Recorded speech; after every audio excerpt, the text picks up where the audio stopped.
Big Carolina 252, and I'm inside here with my boy. I'm talking about new artist. He ain't new, but he new on my scene, so he new to you. You only got one time to be that new artist, so he the new artist until he pop.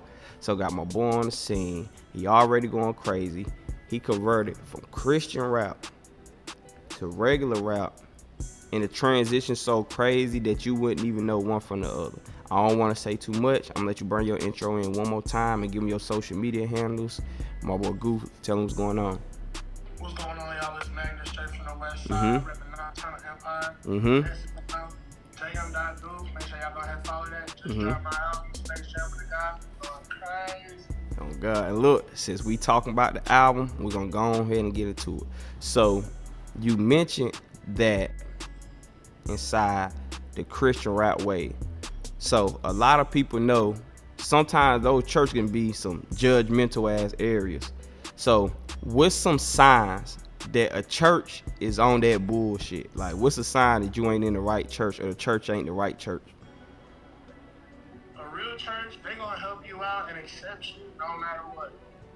It don't matter what you wearing. It don't matter how you come in. You come in there smelling like weed. It don't matter. They gonna accept you and welcome you with open arms. Mm-hmm. That's what God would have did. Yeah. You know what I'm saying? So the signs is you can kind of tell when the energy is off with people and just the judgmental of people's eyes looking at you just burns your soul. It's not right. Yeah. I mean, have you ever experienced some of that since your journey of crossing over to the regular rap world? Not too much, mostly from family. I heard a little bit, but Yeah. you know, it is what it is. Everybody got those family members that's not gonna accept you. But at the end of the day, it's all up to you to keep what's going on in your life. Yeah. What's going on in your life? You know what I'm saying? Keep grinding and keep staying true to yourself. Yeah, you ain't lie about that. So I mean, do you feel like it's a certain pressure on you to make it once you got family members or people around you to kind of say this ain't what it is, or it's still the same? You gonna treat music the same way you would have if they would have been supporting you? I'm gonna treat music the same way if they was or it wasn't Mm-hmm. supported. You know what I'm saying? Yeah, 'Cause I love music so much. I'm never gonna stop doing this. You know, this is for everything right here. yeah. I'd had them same talks. You got a love for the art. Mm-hmm. I'd had them same, and I ain't even got no church going family, but I had that same talk where I'm like, look, I'm a die doing this, and I'm happy with it. Like look, this is gonna happen, and I'm satisfied with it. If y'all ain't happy with it, I can't do it. For me, this was gonna go down. So on another note, you've been rapping for a minute. I'm pretty sure you've been having fans since you've been rapping in church all the way to now. What's one of the craziest fan moments that ever happened in your life? Man, well, I had this girl just hit me up out the blue after I graduated. Yeah. My music started popping off. I dropped my first album, West Side Stories. Yeah. After I dropped that album, I had this random girl hit me up.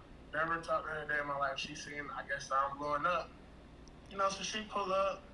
We chilling and vibing and stuff. I'm thinking, you know, just finna do a normal situation with Yeah. the female. Yeah. You know Yeah. what I'm saying? Yeah. Chill for the night, toke up, have a good time, sit Yeah. on the way. We get in the house, we start chopping it up. She's like, you know, I really love your music. You know, ever since we was in school, I'm like, okay, I appreciate that. She's like, you know, I even wrote a verse to one of your songs. I'm like, okay. So she's like, you got the instrumental? I'm like, yeah. She's like, put it on. So I throw it on. Yo, and I kid you not, this girl starts letting off this 32 bar. I'm just sitting there like, I'm talking about she going hard, like Yeah. I'm finna sign her. I'm like, on the real, I'm just trying to hit. I ain't gonna lie to you. I'm like, yo, what is going on? She's really sitting on my couch in my room, rapping over my beat right now, like. Hey, look. I'm like, yo, this is so. This is a true story, 100% on my Man, life. look, no, I'd have been through situations like that, and for females, look, it's detrimental to your career and to your image that you move in the light that you want to be taken in. So if you come around like you want to have sex, and then you wonder why these niggas don't like your music, because you didn't come around on some music time. And still you got to realize you come around some music time and niggas still want sex, but that's when you rap that 32 bars and you put your life in it so they'll know, okay, she's serious. But if you approach me on some sexual type time and then it don't go along with it, what you expect me to do? Like, come on. Like, just sit here and listen to it. It shit could have went crazy, but it's like, it's verse hard. It go crazy. It's like she just. It was not a good thing too. He said the timing was not right. At all, it was not good. You know, I respect good music. But yeah. It was not good music. They said the verse ain't the only thing hard in here, baby. What the fuck is you talking about? No bullshit. No bullshit. Stop playing. Man, look, I'd have been through it. So another thing I want to ask you too, because you let me know that you grew up on the west side of Charlotte, which is slightly debatably. It's not really much of a debate, but debatably probably the most dangerous area in North Carolina. What's a wild story you could tell me that you done seen or just went through from being out there on the west? Man, growing up, it was crazy. But I think the craziest thing that probably I've seen or happened to me, I was out there promoting. I was at the McDonald's on Warner Ford, right across the street. I was right across the street from the Burger King. It was a good night. I had two of my homeboys from out of town. They had just pulled back up in the city. We finna go back to the crib, hop in the stew, talk up, have a good time. So we got down going to get something to eat. I see a white Impala. It was a Chevy. Yeah. I'm promoting the Chevy music at the time. With my first album, that West Side Story. I really like Chevy music.